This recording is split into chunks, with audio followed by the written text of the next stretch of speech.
Olá, professoras e professores. Sejam muito bem-vindos a mais um planejamento de aula de tecnologia, inovação e programação. Eu sou a Gabriela Ribas, sou formadora na Start by Alura. Hoje eu estou com uma camiseta preta, sou uma mulher branca de cabelos cacheados acima dos ombros, castanhos claros, meus olhos também são castanhos claros. Eu estou atrás do meu computador e eu não estou sozinha, hoje quem me acompanha é a Jéssica. Tudo bem, Jé? Olá, Gabi. Olá, professoras e professores. Eu sou a Jéssica Tambor, também sou formadora na Start by Alura. Eu vou me audiodescrever. Eu sou uma mulher branca de estatura média, tenho cabelos longos, ruivos, ondulados, olhos castanhos, uso óculos e estou com uma camiseta marrom hoje. Bom, vamos dar início ao nosso planejamento. Hoje vamos falar sobre estratégias de avaliação e acompanhamento das nossas turmas. E os objetivos de hoje são entender qual é a relação do planejamento e da verificação de aprendizagem, explorar estratégias para verificação de aprendizagens para as aulas de programação e reconhecer as orientações feitas pela SEDUC para a verificação de aprendizagem durante o acompanhamento com os nossos estudantes. Boa, Jé. E aí, professora, a gente sabe que essa altura do campeonato você já tem seu planejamento todo até, né, replanejado e repensado, mas a gente está se aproximando do final do bimestre e com isso, daqui para frente, a gente vai ter algumas orientações de como a gente fazer esse fechamento de uma maneira que vai ser boa para a gente encerrar o primeiro bimestre do ano, tá bom? Fica aqui com a gente que daqui a pouquinho a gente volta.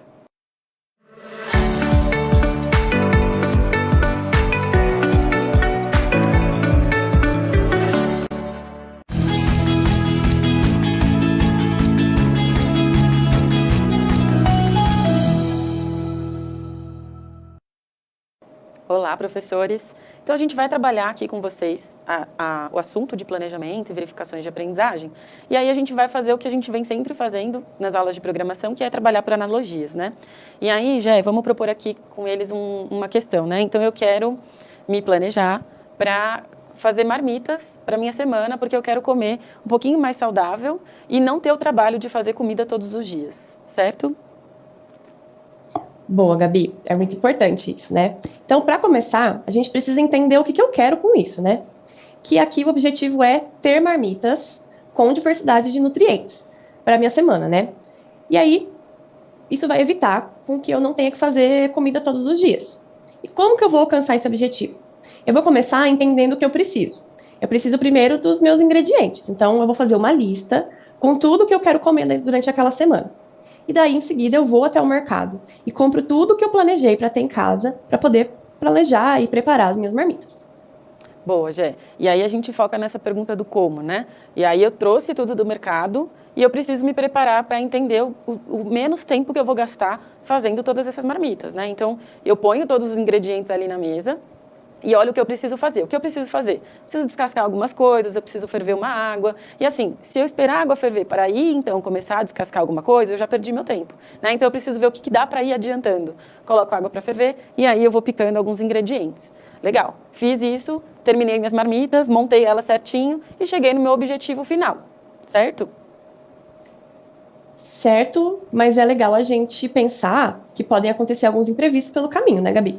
Exatamente, Gé. Esse é um ponto-chave aqui da nossa conversa de hoje, tá, gente?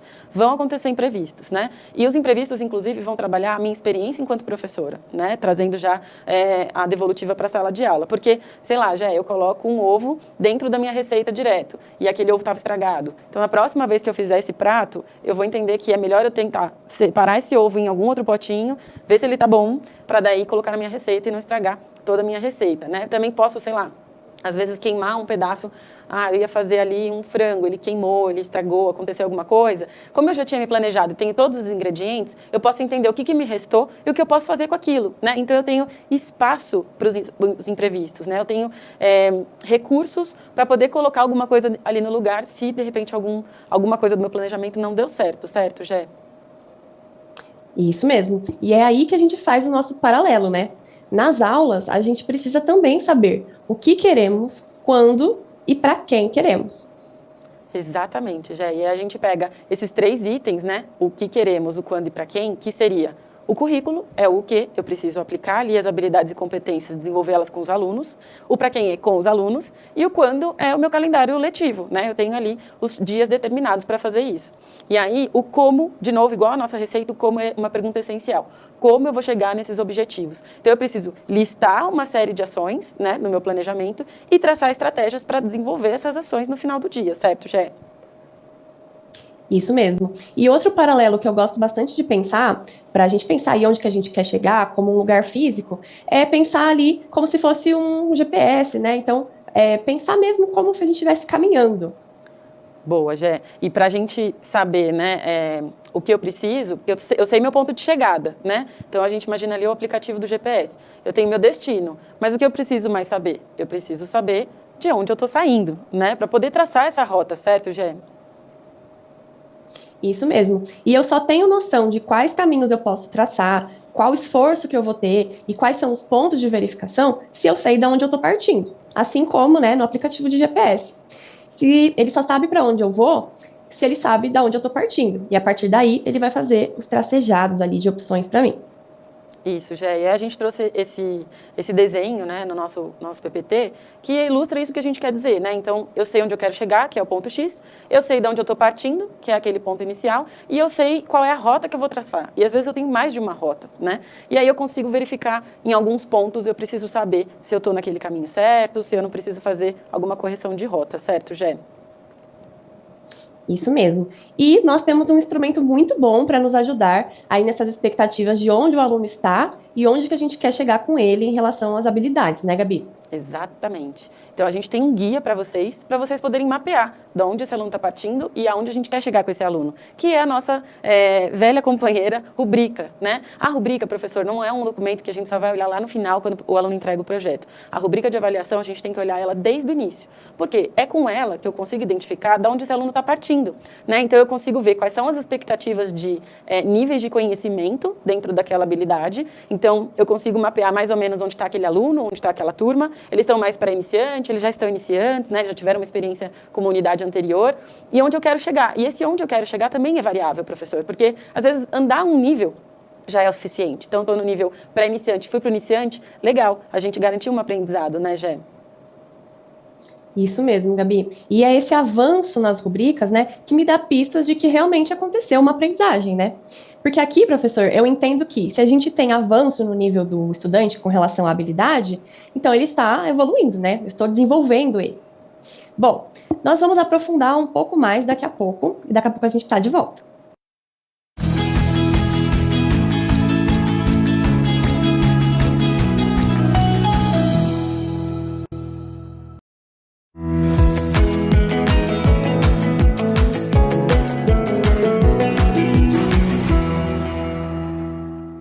Olá, professoras e professores. Então, vamos dar sequência aqui ao que a gente estava falando sobre verificação de aprendizagem e acompanhamento dos nossos alunos, né? E a gente falou da importância da gente sempre verificar esse trajeto que a gente faz dentro do processo de ensino e aprendizagem, né? Então, a gente sempre ter pontos de verificação. E a Seduc, em parceria com a Start, a gente já tem uns mínimos de verificação para esse trajeto que a gente faz com esse aluno ao longo do bimestre. Então, a gente tem os exercícios, e a gente olha esses exercícios aula a aula. Então, como a gente olha aula a aula, a gente consegue fazer intervenções pedagógicas rápidas e focadas numa dúvida pontual.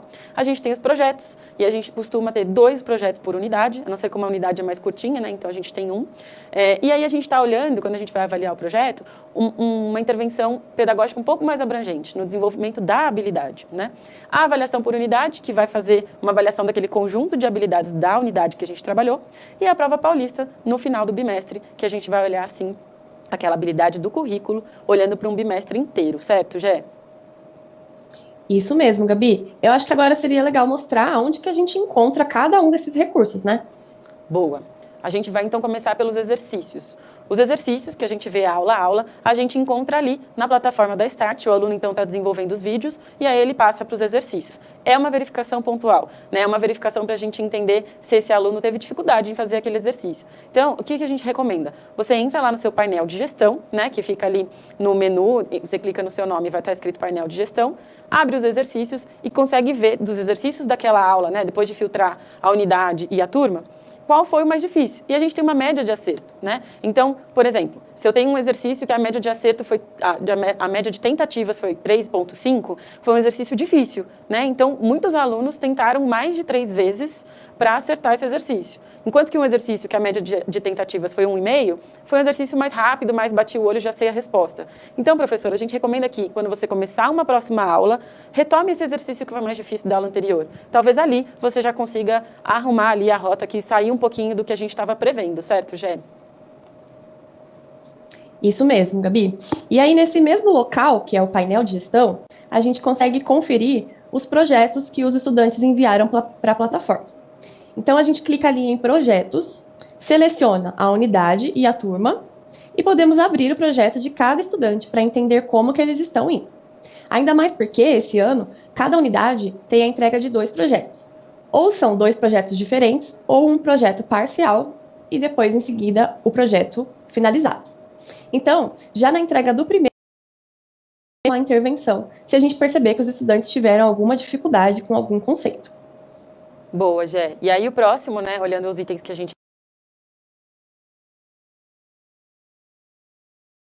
vai ter uma avaliação de 10 questões para a gente ver como é que foi aquela unidade no total, né? Mapear os conceitos que foram mais difíceis, os que eles acharam que ficou mais fácil de entender, e a gente vai ter um próximo planejamento de aula falando exclusivamente de avaliação por unidade, tá bom? Vai estar disponível para vocês no calendário da Seduc ali que a gente colocou quando vai ser o momento de fazer essas provas, tudo bem?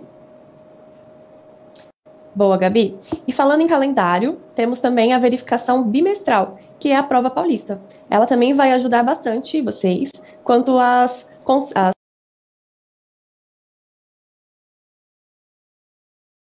estão cumprindo com o esperado.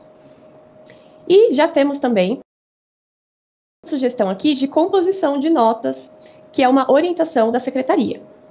Então, a gente pode ver aqui no PPT que a avaliação de projetos e prova paulista, ela tem alguns pesos diferentes para os anos finais e para o ensino médio. Já a avaliação por unidade, ela compõe ali 15% da nota e é a mesma quantidade, né, a mesma porcentagem tanto para médio quanto para anos finais. Boa, Gé. E aí, professor, né, resumindo um pouco do que a gente falou, então a gente tem essas verificações mínimas a cada unidade que a gente percorre com esses alunos, mas é importante a gente entender mais ou menos onde elas ficam. Então, olhando aquele esquema que a gente fez de trajeto, né, fazendo a comparação com o caminho, a gente tem ali as verificações mínimas, que a Seduc coloca para que a gente faça durante as nossas aulas, que são os projetos, os exercícios, a avaliação por unidade, a prova paulista. Mas aí, professor, a gente colocou umas estrelinhas que indicam para você que é importante você, enquanto professor, também ter suas verificações de aprendizagem, né? Então, olhando ali no PPT, a gente tem, por exemplo, uma estrelinha no início do trajeto. Que estrelinha é aquela? É uma verificação de como que esses alunos chegam aqui, né? De onde eu estou partindo, quais são os conhecimentos prévios que aqueles alunos têm, que eu já posso usar para fazer uma aprendizagem significativa, por exemplo. Então, professor, é importante que você olhe no seu planejamento quais são as suas verificações de aprendizagem que você acha que faz sentido colocar, para além das mínimas que a Seduc, junto com a Start, coloca também. Certo, Gê? Isso mesmo, Gabi. E aqui a gente já vai quase finalizando o nosso planejamento, então a gente vai deixar o link do documento orientativo para que vocês aí possam recorrer caso tiverem alguma dúvida. Esse documento ele é online, então tenha o link dele salvo nos seus favoritos. Sempre que surgir alguma dúvida, consulte esse documento ou nos envie a pergunta através do nosso fórum lá dentro da unidade da Start. Boa, Gé. E aí, professor, falando de verificações, a gente tem a nossa verificação também. A gente pede que você aponte seu celular, avalie esse planejamento de aula para que a gente possa melhorar sempre. Agradeço a parceria da Gé na condução desse planejamento e nos vemos em breve. Até já!